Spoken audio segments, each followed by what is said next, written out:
Hey there, Alex here. I know older phones aren't usually that exciting to talk about, but they typically offer better value for money. So let's take another look at the iPhone XR, the oldest iPhone that Apple is still selling, and see whether it's still worth buying. In terms of design, the bezels still look a little thicker compared to newer phones, and the notch is still huge, but it's a clean-looking phone. There is no concern about build quality for me here, since this is Apple that we're talking about. Glass back, metal frame, and a respectable IP67 rating. The only thing that didn't age as well for me is just Face ID. It still works well, of course, but because wearing masks is sort of the new norm these days, it's a little annoying sometimes. For the display, I know the resolution isn't the highest, but like I mentioned in my review of the phone from 2 years back, it's a good looking display with nice colors and brightness. It only has a 60Hz refresh rate, but because the touch response is pretty good, it feels smoother than most Android phones with 60Hz.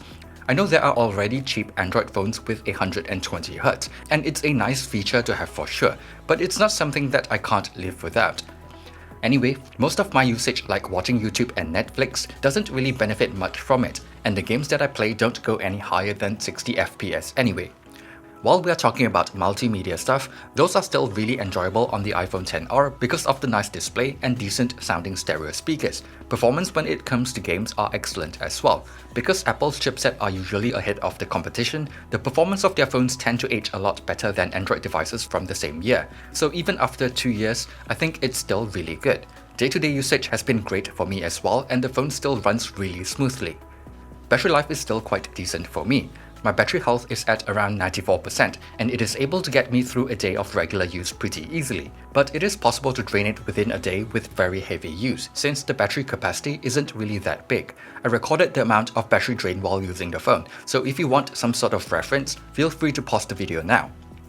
Charging speed is still pretty slow with the included charger and wireless charging, but because battery life is good enough for me, it's not that big of an issue.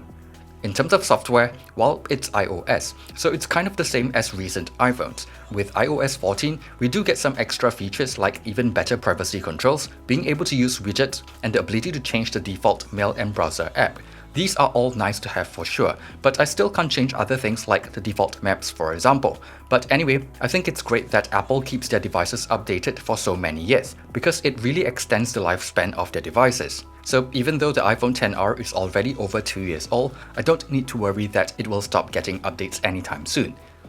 In terms of camera performance, even though it only has a single front and rear camera, they're both still pretty decent. I'm able to capture nice looking shots on the phone, and image quality is still better than most mid-range Android phones, apart from the Pixel 4a of course. I do think that the iPhone SE with the newer style of image processing takes more pleasing looking images in good lighting, but when it comes to low light, since they both don't have night mode, the newer sensor on the XR seems to be able to capture a bit more details. Video quality is still great as well, just that extended dynamic range is limited to 30 FPS. I do think that the front camera would be nicer with a wider angle, but quality is decent enough in good lighting. Anyway, if you want to see for yourself whether the camera is good enough for your needs, I've uploaded everything I took with the phone at original resolution. Just check out the link in the video description below.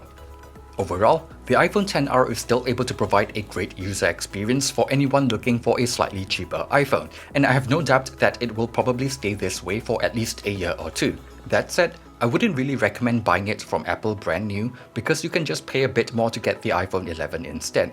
However, if you're okay with pre-owned devices, the bigger screen and better battery life on the iPhone XR makes it a pretty great alternative over the iPhone SE.